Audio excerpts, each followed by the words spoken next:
Joel, te saludo antes de introducirnos y antes de que nos ayudes a entender este tema tan delicado que nos causa miedo, temor y bueno, todo lo que la psicóloga acaba de decir. Sabes que yo quedé allí mirando la pantalla y allí me vino un sentimiento tan triste porque todos hemos ya enterrado a algún ser querido en la vida. Y realmente comprender este asunto de la muerte, para comenzar, cuando llega la vida, no hay palabra que pueda explicar, que pueda consolar, solo la palabra de Dios nos puede dar esperanza. Sin embargo, es difícil pasar por ese proceso, por ese momento. Y como bien se mencionaba, ningún ser humano acepta la muerte. O sea, ninguno hace planes para morir.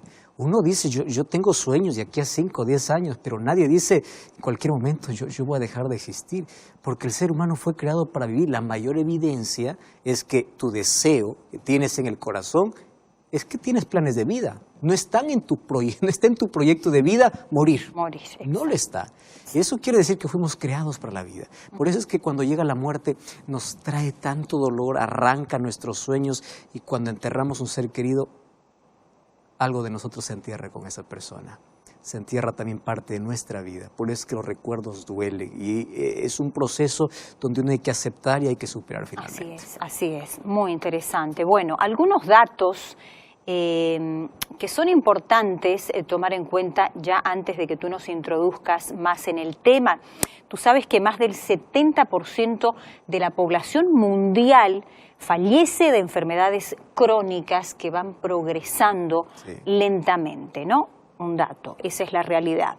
Por otro lado, los accidentes de tráfico dejan un saldo mortal tanto en países ricos, en países pobres, por igual. Estamos hablando de que estos accidentes se cobran, Joel, la vida de más de 1 millón de personas por año. Wow.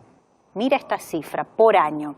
Otro dato importante, casi el doble de gente en todo el mundo falleció por un suicidio o por homicidio.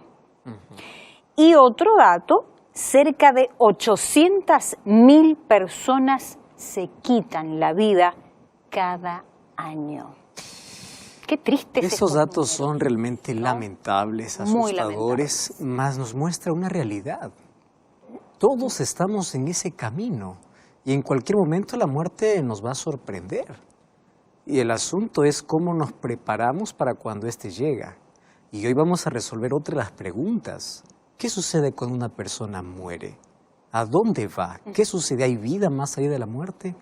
Sabes que esto intriga mucho, más a aquellos que ya perdieron un ser querido o a la persona que no quiere enfrentar o aceptar que en un momento va a morir. La primera pregunta que hace es, ¿y qué sucede? Cuando yo muero, ¿qué pasa? ¿Qué sucede?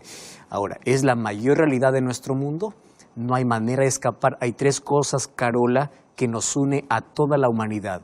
No importa de qué país sea, mientras estemos en este mundo hay 3 cosas que nos unen, rico, pobre, sea educado, no lo sea. Primero, todos envejecemos. No hay manera de poder allí escapar de eso. Número 2, todos sufrimos. No hay manera de escapar del sufrimiento, todos tenemos algún dolor escondido en la vida, alguna lucha terrible en la vida. Y número 3, la muerte. En cualquier momento va a llegar para todos la muerte. Así es. Ahora, no podemos escapar. Hay que aprender a enfrentarlo.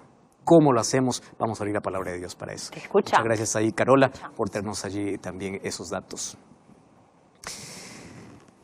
Yo no sé en qué país estás, no sé con quiénes estás allí viendo este programa. Probablemente estés allí con la familia o probablemente estés solo, dentro de casa o fuera de casa. Y estoy hablando para alguien que está sufriendo mucho, porque perdió un ser querido. Hoy vamos a hablar sobre la muerte, más sobre una pregunta que alguien me hizo hace algún tiempo. Fui invitado para poder visitar a una persona que no podía superar ese proceso de duelo que todo ser humano tiene que pasar por un momento de crisis, tiene que pasar por ese proceso para poder superar. Y una de las cosas que yo menciono es de que los seres humanos jamás podremos superar completamente, al 100%, el dolor de la partida de un ser querido. La muerte es una herida abierta que solamente cerrará completamente cuando Jesús regrese, cuando Jesús termine para siempre con la muerte. Mientras tanto, tenemos que aprender a lidiar, tenemos que aprender a superar. Una mujer invitó para su casa, ella no podía superar la ida de de su hijo, que había muerto en un accidente. Ella sufría, lloraba, había pasado ya 3 años y no podía allí superar ese dolor. Y ella lloraba, lloraba y lloraba. Y un día, mientras yo estaba visitándola, ella me dice: pastor, lo que más me preocupa de esta situación es que yo quiero saber dónde está mi hijo, qué sucede con mi hijo. Yo ya no lo tengo más. Mientras él estaba vivo, yo lo engreía, él estaba conmigo, yo lo atendía. Más ahora, ¿qué es de la vida de él? ¿Qué existe? Porque la muerte ha despertado una curiosidad en todas las personas, tanto que la filosofía trata de responder, hay religiones que intentan responder, hay personas que hablan sobre la muerte, que tuvieron experiencias, que murieron y luego volvieron a vivir. Entonces, ¿hay alguna cosa cierta? ¿Hay algo que nos pueda confirmar? Pues bien, cuando vamos a la palabra de Dios encontramos la respuesta sobre la muerte. Entonces hoy no voy a hablar sobre el proceso para superar el dolor, voy a hablar sobre el estado de los muertos porque la Biblia tiene mucho para hablarnos y sobre todo porque hay una fecha incluso en el calendario donde las personas van para el cementerio y allí en el cementerio van para poder recordar, para poder dejar flores, para poder dejar alimentos, porque tienen la idea de que la persona no murió en sí, de que la persona está viendo desde algún lugar, de que la persona está allí contemplando aquella acción de generosidad y de que esa persona probablemente se ponga triste si tú no vas a verlo al cementerio, porque hay muchas ideas distorsionadas, allí filosofía mezclada con religión, con culturas, con paganismo, allí intentando dar una respuesta sobre la muerte. Ahora, voy a abrir la palabra de Dios y vamos a la primera respuesta que tiene la Biblia en cuanto a cuando una persona murió. Vamos entonces al libro de Job capítulo 7, versículo 9 y versículo 10. ¿Estás preparado? Abre tu Biblia, si estás allí, si no, presta atención. Mira, lee conmigo el libro de Job capítulo 7, versículo 9 y 10. Dice así: acuérdate que mi vida es un soplo. Wow, me llama la atención esta expresión. Un soplo. Esa es la vida, dice así Job. Y que mis ojos no volverán a ver el bien. Ahora, dice, como la nube se desvanece y se va, así el que desciende al Seol no subirá. ¿Qué está diciendo? Seol significa sepultura. Y allí el versículo 9 dice, como la nube se desvanece y se desaparece, aquel que va a la sepultura nunca más subirá. Versículo 10, no volverá más a su casa, ni su lugar se le conocerá más. Préstame atención entonces allí. Cuando una persona va a la sepultura, o es llevada a la sepultura, porque ni siquiera él va, tiene que ser llevado para allá, dice, no más subirá hasta el día que Cristo regrese, porque la Biblia habla sobre la resurrección. Y eso ocurrirá cuando Él vuelva, cuando Él regrese. Entonces, ¿de dónde surgió la idea de que cuando una persona muere, realmente no muere? Solamente muere parte de él. Y es por eso que hoy encontramos sesiones espiritistas. Tú ya viste personas intentando comunicarse con su abuelo, con su bisabuelo, con su padre, con su madre. Personas que dicen, es que yo lo vi, es que yo lo escuché. Personas que dicen, pobrecito, estaré en algún lugar. La Biblia dice, quien desciende a la sepultura no más subirá. Hay personas que están allí martirizadas pensando que su familiar está en el infierno, o que está disfrutando del paraíso y de las cosas buenas de la vida y suplican a ese ser que ya murió para que pueda cuidarles. La Biblia dice, quien desciende a la sepultura no más subirá. Ahora, vamos a otro texto bíblico. Mira, el libro de Eclesiastés capítulo 9, versículos 5 y versículo 6. Presta atención a lo que dice la Biblia. Los que viven saben que han de morir, pero los muertos nada saben. Quiere decir, ellos no escuchan, ellos no saben, ellos no razonan, ellos no piensan, ellos no protegen, ellos no comen, ellos no ven cuando tú llevas flores al cementerio. Ellos nada saben, no tienen más paga porque su memoria es puesta en el olvido. Su amor, su odio, su envidia acabaron. Nunca más tendrán parte debajo del sol. Pastor, entonces, ¿qué sucede cuando alguien dice, yo me comunico con fulano de tal, con mi abuelo, con mi padre que ya falleció? Ten mucho cuidado. El diablo creó esa primera mentira que luego fue reafirmada, fue ensalzada por la filosofía y mezclada con la religión. ¿Tú sabes cuál fue la primera mentira que Satanás colocó en el jardín del Edén? Ustedes no morirán. Cuando Dios dice que cuando el ser humano peca contra él, o cuando el pecado entró al mundo, el ser humano está condenado a ser un ser mortal. La inmortalidad será un regalo de Dios que sucederá cuando Él regrese. Y no para todos, sino para aquellos que le aman. Por eso, si tú estás ligado, si tú estás conectado, si tú estás con Dios, estás con vida. Por eso la promesa de Jesús es, el que cree en mí, aunque esté muerto, vivirá. Quiere decir, aquel que cree en Jesús tiene vida y vida eterna. Pero la inmortalidad es un regalo que recibirá cuando Jesús regrese. Entonces, ¿de dónde sale la idea de que la persona no muere exactamente? De que hay algo que por allí está deambulando, de que hay algo que se puede comunicar. Presta atención, el libro de 2 Corintios dice que Satanás incluso puede disfrazarse como un ángel de luz.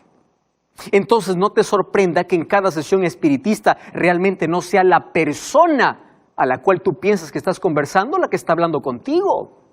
La Biblia dice que debajo del sol no tienen más comunicación. Todo feneció, todo acabó. Y Eclesiastés 12:7 dice que va al polvo y se hace polvo porque fuimos hechos del polvo de la tierra. Ahora, fíjate una cosa. Los seres humanos son tan atrevidos que quieren cruzar aquella línea del más allá. Y Satanás aprovecha y coloca al ser humano en un terreno peligroso, en el terreno del espiritismo, que es una puerta abierta hoy para todo el mundo, de personas que creen que pueden comunicarse con sus seres queridos que ya fallecieron, o personas que tienen la idea de que su ser querido realmente no está muerto, de que está en algún lugar. Mira, el libro de Deuteronomio capítulo 10, 18, versículo 10 y versículo 11 dice así. O el versículo 11, no se halle ni encantador, ni adivino, ni mago, ni quien consulte a los muertos, porque esto es abominación a Jehová. ¿Y cuándo se convierte en abominable? Porque esto no puede ser de algo natural. Esto tiene que ser cuando tú te colocas en el terreno del enemigo y te colocas en su terreno, y allí él puede colocar todas sus mentiras en ti y tú puedes creer. Querido, la Biblia es muy clara sobre este asunto. Ahora, déjame decirte otro asunto importante. ¿Qué sucede realmente cuando una persona muere? ¿Está sintiendo algo? ¿Está viendo algo? Vamos a ver la historia del amigo de Jesús que un día murió. Estoy hablando de Lázaro. Tú conoces muy bien la historia y del milagro de la resurrección. Pero me impresiona algunos detalles de esta historia. Vamos al libro de Juan, capítulo 11. Allí encontramos que Lázaro murió. Jesús tardó, lo hizo a propósito porque él quería hacer un milagro, ¿correcto?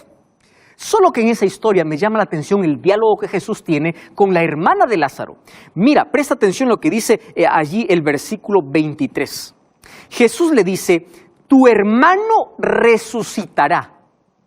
Esa es la manera como Jesús habla para Marta, porque es un diálogo que Jesús hace con la hermana de Lázaro. Y ella, Marta, le dijo, yo sé que resucitará en la resurrección del día postrero. ¿De qué día está hablando? ¿De la segunda venida de Jesús? ¡Wow! Pastor, eso significa que las personas que murieron están en su sepultura y no están en otro lugar. Exactamente. Pastor, entonces, ¿cómo queda la historia de cuando Jesús le dice al ladrón, hoy estarás conmigo en el paraíso? Jesús no lo llevó ese día, Jesús le prometió ese día, porque el ladrón le dijo, acuérdate de mí cuando vengas en tu reino. Y Jesús le dice, de cierto te digo hoy, porque en ese día Dios, allí Cristo le prometió que un día Él estará en el paraíso. Pastor, entonces, ¿cómo queda la parábola del rico y Lázaro? Jesús tomó una historia conocida para dar otras lecciones. Porque si tú vas a revisar la Biblia en esa historia del rico y Lázaro, no existe ningún otro lugar donde se hable de que exista el seno de Abraham. No existe ningún otro lugar donde se diga que el infierno y el paraíso están tan cerca que uno puede ver al otro. Jesús tomó una historia tan conocida para tener otras lecciones importantes para la vida. Para decir que cuando el ser humano muere, su destino está decidido en base a sus elecciones en vida. Es así, mi querido. Nadie nos salva de muerto. Una oración no nos salva de muerto. Una misa no nos salva de muerto. Porque en la vida uno escoge, uno elige. Ahora, me llama la atención cómo Jesús le dice a Marta y le dice, tu hermano va a resucitar. Y ella dice, sí, yo sé que va a resucitar en el día postrero. Y aquí Jesús le hace una promesa extraordinaria. Fíjate, Él le dice, yo soy la resurrección y la vida. Me encanta este texto. El que cree en mí, aunque esté muerto, vivirá. Todo aquel que cree en mí, no morirá eternamente. Aquí está la diferencia en cuanto a la muerte. Aquel que cree en Jesús no muere eternamente. Entonces hay dos maneras de ver a la muerte. Primero, como un punto final. Segundo, como una pausa. ¿Estás comprendiendo? Una pausa, donde tú vas a la sepultura, el cuerpo se hace polvo hasta el día que Jesús regresa. Y cuando Jesús regresa, ese polvo nuevamente se junta y ahora Dios nuevamente levanta ese cuerpo, pero ahora sí, para ser ya inmortal. ¿Cuál es la diferencia? Creer en Jesús, porque aquel que cree en mí, dice Jesús, aunque esté muerto, vivirá. Por eso me llama mucho la atención lo que dice el libro de 2 Tesalonicenses capítulo 4, versículo 16, que cuando Cristo regrese, con voz de mando, con voz de arcángel y con trompeta de Dios, descenderá del cielo y los muertos en Cristo resucitarán primero. Y sabes que yo tengo para compartir un texto y una promesa maravillosa. Mira lo que dice el libro de Romanos capítulo 10, versículo 9 y versículo 10. Romanos capítulo 10 dice, si confiesas con tu boca que Jesús es el Señor y crees en tu corazón,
que Dios le levantó de los muertos, será salvo.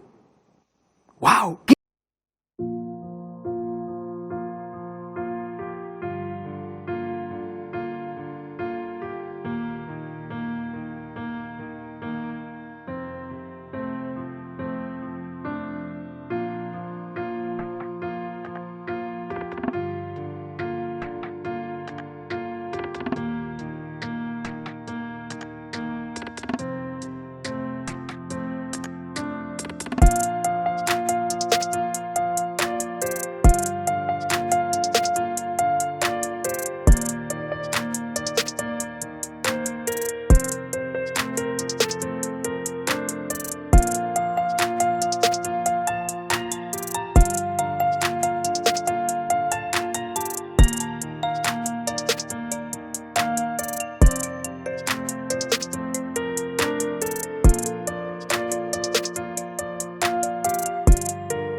Impresionante, porque con el corazón se cree para justicia, pero con la boca se confiesa para salvación. Préstame atención.